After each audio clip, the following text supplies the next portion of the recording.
Halo teman-teman, kembali lagi dengan saya Benny Mangatur Silaban. Kali ini saya akan menjelaskan bahan baku untuk membuat kertas. Tanaman yang saya gunakan kali ini yaitu pohon pisang. Langsung saja.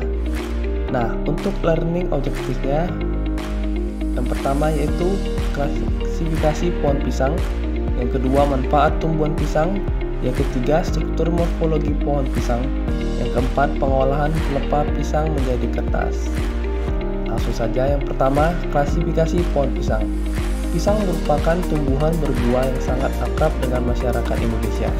Pisang dimanfaatkan baik dalam keadaan mentah maupun dimasak atau diolah menurut cara yang berbeda di setiap daerah. Berikut klasifikasi dari pohon pisang. Yang pertama itu kingdom, yaitu plantea atau tumbuhan. Yang kedua divisinya itu Mangonolipita. Yang ketiga itu kelasnya Liliopsida. Yang keempat itu ada ordo Musales. Yang kelima ada famili Musaceae. Yang keenam ada genus atau Musa. Yang ketujuh ada spesiesnya itu Musa acuminata dan Musa balbisiana. Selanjutnya itu ada pelepah pisang. Pelepah pisang merupakan hal yang seringkali disepelekan oleh sebagian orang dan dianggap sebagai limbah dari pohon pisang, dan keberadaan pelepah pisang yang melimpah dan cenderung menimbulkan polusi lingkungan seperti merusak pemandangan ataupun sebagai sarang larva serangga. Namun hal ini dapat ditangani dengan mengolahnya menjadi barang-barang yang bermanfaat. Nah, di sini ada manfaat dari tumbuhan pisang. Yang pertama itu sumber kekuatan tenaga. Buah pisang dengan mudah dapat dicerna dan gula yang terdapat di buah tersebut diubah menjadi sumber tenaga yang bagus secara cepat, dan itu bagus dalam pembentukan tubuh, untuk kerja otot, dan sangat bagus untuk menghilangkan rasa lelah. Yang kedua itu ada manfaat untuk ibu hamil, di mana pisang juga disarankan untuk dikonsumsi para wanita hamil karena mengandung asam folat yang mudah diserap janin melalui rahim. Namun jangan terlalu berlebihan, sebab satu buah pisang mengandung sekitar 85-100 kalori. Yang terakhir dalam pemanfaatan dari tumbuhan pisang yaitu manfaatnya bagi penderita anemia. Dua buah pisang yang dimakan oleh pasien anemia setiap hari sudah cukup karena mengandung Fe zat besi yang tinggi. Selanjutnya di sini ada struktur morfologi pohon pisang. Yang pertama yaitu akar. Menurut Cahyadi tahun 1991, akar pohon pisang merupakan akar serbuk yang berpangkal pada umbi batang yang sebagian terletak di bawah tanah. Akar akan tumbuh menjalar menuju ke bawah pusat bumi sampai ke dalam 75-150 cm untuk tumbuh ke dalam tanah.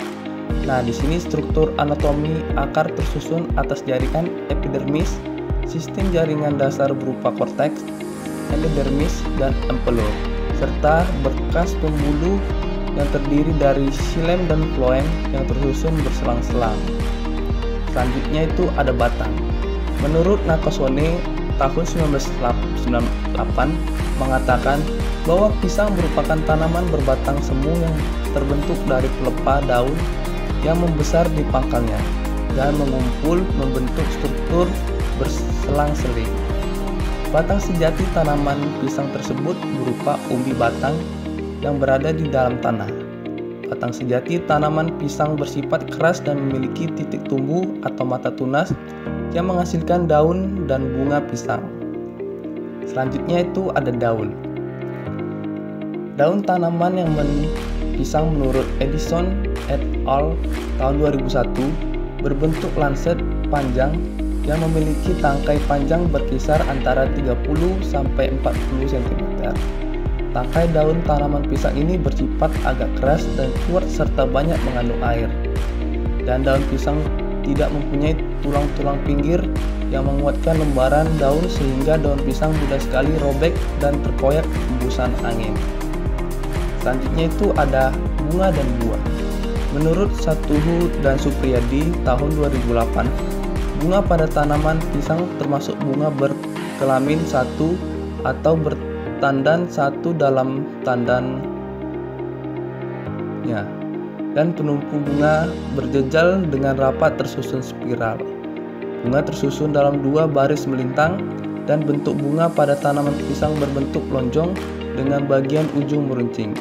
Sedangkan buah tanaman pisang memiliki ukuran, warna kulit, rasa dan aroma yang beraneka ragam, tergantung pada varietesnya. Selanjutnya itu merupakan ada kandungan pelepah pisang, yaitu pertama komponennya itu selulosa, jumlahnya itu 63-64%. Dan selanjutnya itu ada hemiselulosa, jumlahnya itu 20%, dan lignin jumlahnya 5%, dan kadar air 9-11%. Komponen pelepah pisang ini diambil pada kutipan Agustina tahun 2011. Nah, di sini ada proses pembuatan pulp dari pelepah pisang. Langkah pertama yaitu siapkan bahan baku seperti pelepah pisang, aquades, NaOH dan Na2SO3. Nah, selanjutnya proses yang digunakan dalam pembuatan pulp kali ini yaitu menggunakan proses kimia, yang diawali dengan menyiapkan potongan pelepah pisang untuk dimasukkan ke dalam pemasakan. Kemudian ditambahkan NaOH dan Na2CO3 serta aquades. Selanjutnya di sini ada melakukan proses pemasakan dengan menggunakan alat digester, di mana pemasakan ini dilakukan di temperatur 130 derajat dan mempunyai indikator waktunya sekitar 100 menit dan sampai 110 menit. Setelah dilakukan pemasakan, selanjutnya dilakukan penyaringan dan pembersihan. Dan kemudian selanjutnya setelah proses penyaringan, kita melakukan pembentukan pulp yang akan dijadikan untuk pembuatan kertas. Adapun kesimpulan yang sudah didapat yaitu pertama, pelepah pisang mengandung serat lignoselulosa yang artinya suatu bahan yang mengandung serat dan lignin. Yang kedua, kandungan serat dari pelepah pisang yaitu selulosanya 63-64%, hemiselulosa sekitar 20%, ligninnya 5%, dan kadar air 9-11%. Yang ketiga yaitu struktur morfologi pisang, yaitu akar, batang, daun, bunga, dan buah. Yang terakhir yaitu proses pembuatan pulp dengan pelepah pisang meliputi persiapan bahan baku, chemical pulp, pemasakan, penyaringan pulp, dan pembentukan pulp. Nah, sekian penjelasan saya mengenai bahan baku untuk membuat kertas dari pohon pisang. Semoga bermanfaat untuk teman-teman dan saya ucapkan terima kasih.